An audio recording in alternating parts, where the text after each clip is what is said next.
Imagine being a slave yet draped in gold. Not whipped in chains, but gifted with silk robes and precious gems. Welcome to the strange and twisted world of royal slavery. In many ancient empires, slavery wasn't always about brutal labor. In fact, some slaves lived inside royal palaces.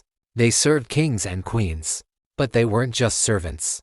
They were trusted advisors, bodyguards, and even lovers. And the more loyal they were, the more rewards they received. Let's start with the Ottoman Empire.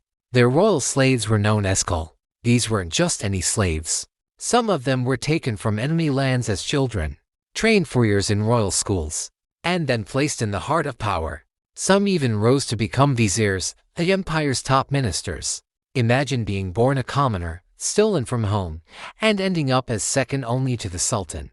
One of the most famous examples is Ibrahim Pasha a slave who became the Grand Vizier of the Ottoman Empire. He lived in luxury, led military campaigns, and had his own palace.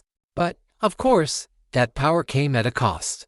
One wrong step and the same empire that lifted him up had him executed. In ancient Egypt, slaves could also find strange forms of favor. They were given jewelry as rewards. Necklaces of gold, bracelets of lapis lazuli, not just for decoration, but to show their value. Some were even buried with their masters. Not always as a punishment, but as a bizarre honor. And let's not forget the eunuchs of Chinese and Byzantine courts. These were men who were castrated to serve the royals without the distraction of desire. It sounds horrific, and it was. But these eunuchs often held more power than generals. They guarded royal secrets, managed finances, and advised emperors. Their loyalty was rewarded with silk, silver, and titles. But here's the darker side. No matter how rich or powerful they became, they were still property. They could be gifted, traded, or killed on a ruler's whim. Their entire life balanced on the mood of the throne. So, was it better to be a poor free man or a rich royal slave?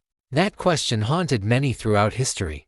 Because for these slaves, luxury didn't mean freedom. And loyalty always came with a silent threat. History often shows us the cruelty of slavery. But hidden in the palaces and behind the gold, there were lives shaped by fear, power, and twisted reward. If you like this dose of bizarre facts, hit that like button, subscribe, and drop a comment telling me the strangest thing you've ever learned in history. Who knows, it might end up in the next episode.